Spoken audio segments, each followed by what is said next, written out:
আউযুবিল্লাহি মিনাশ শাইতানির রাজিম বিসমিল্লাহির রহমানির রহিম আসসালামু আলাইকুম ওয়া রাহমাতুল্লাহি ওয়া বারাকাতুহু।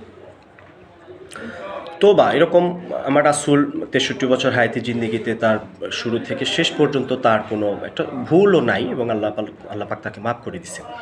এরপরে বিভিন্ন রেওয়াত থেকে এরকম পাওয়া যায় আমার রাসূল কখনো ১০০ বার প্রতিদিন আস্তাগফিরুল্লাহ বলতেন, কোনো রেওয়াতে ৮০ বার, কোনো রেওয়াতে ৭০ বার পাওয়া যায়। তো আস্তাগফিরুল্লাহ এটা আল্লাহ খুশি হয়, যেহেতু আমরা আল্লাহকে দেখি নাই, আল্লাহ আমাদেরকে সৃষ্টি করছেন বিনা দরখাস্তে ভালোবেসে, আমাদের তো গুনাহ হয়েই যায়। তো আমরা যতটুকু সম্ভব আল্লাহর কাছে এরকম মাপ চাইবো এবং কমন যে ব্যাপারগুলো আমরা কন্টিনিউ সেটার সাথে লেগে না থাকি, যে নিয়মিত এরকম ঘুষ সুদ খাওয়া, আল্লাহর বিরোধিতা করানো, এগুলো না, এগুলো করা যাবে না। আমরা আস্তাগফিরুল্লাহ যেটা এটা হাদিস এবং কোরআন থেকে বিভিন্ন রাত থেকে পাওয়া যায়।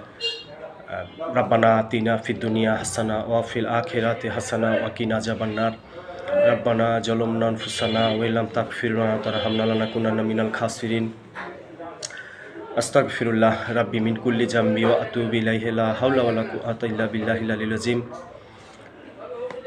এরকম বিভিন্ন হাদিস কোরআন থেকে এরকম পাওয়া যায়, আস্তাগফিরুল্লাহ আল্লাযী লা ইলাহা ইল্লা হুয়াল হাইয়ুল কাইয়্যুম ওয়া আতুবু ইলাইহি। এরকম অনেকই আছে, আল্লাহুম্মা গফিরলি, এরকম বিভিন্ন তওবার দোয়া আছে, আমরা এগুলো পড়ব এবং এগুলো আমরা নিয়মিত পড়ব। যেহেতু আমার রাসূলের ৬৩ বছর হায়াতি জিন্দেগিতে ওনার কোনো অপরাধ ভুল নাই, পাপ নাই, এরপরও উনি ৮০, ৭০, ১০০ বার উনি আস্তাগফিরুল্লাহ পড়তেন, তা আমরা কন্টিনিউ আস্তাগফিরুল্লাহ পড়ব।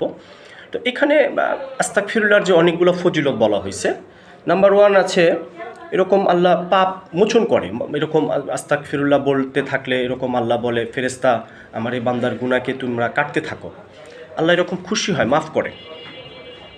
এরকম 2 রহমতের বৃষ্টি বর্ষণ করে আল্লাহ ওই বান্দার উপরে যারা নিয়মিত আস্তাগফিরুল্লাহ পড়ে। 3 নম্বরে ধন সম্পদের মাধ্যমে এরকম তাদেরকে বরকত দান করে আল্লাহ। আমরা আজকে কত পেরেশানি অর্থের জন্য, আল্লাহ বরকত দান করবে। এরকম 4 সুসন্তানের মাধ্যমে আল্লাহ সাহায্য করবেন।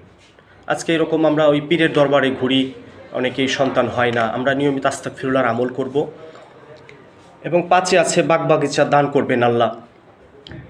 6 নদী নালা প্রবাহিত করবেন। আজকে আমাদের তো চারপাশে নদী নালা নেই, এগুলো আমাদের গুনার ফসল, আমরা নিয়মিত আস্তাগফিরুল্লাহ পড়ব। এবং সুখময় জীবন দান করবেন আল্লাহ। আজকে আমাদের জীবনে তো কোনো সুখ নাই, সম্মানিতদের এরকম সম্মান বৃদ্ধি করবেন। এরকম যোগ্য ব্যক্তি তো সম্মান পায় না, তারা এরকম কন্টিনিউ আমরা আস্তাগফিরুল্লাহ পড়ব, আল্লাহ এরকম সম্মান দিবেন তাদের। এরকম শক্তি বৃদ্ধি করবেন, এখানে রুহানি শক্তি, শারীরিক শক্তি, আস্তাগফিরুল্লাহর অনেক পাওয়ার। আজাব গজব আল্লাহ এরকম হটাই দিবেন। বিপদ আপদ দূর করবেন, সব দুশ্চিন্তা দূর করে দিবেন।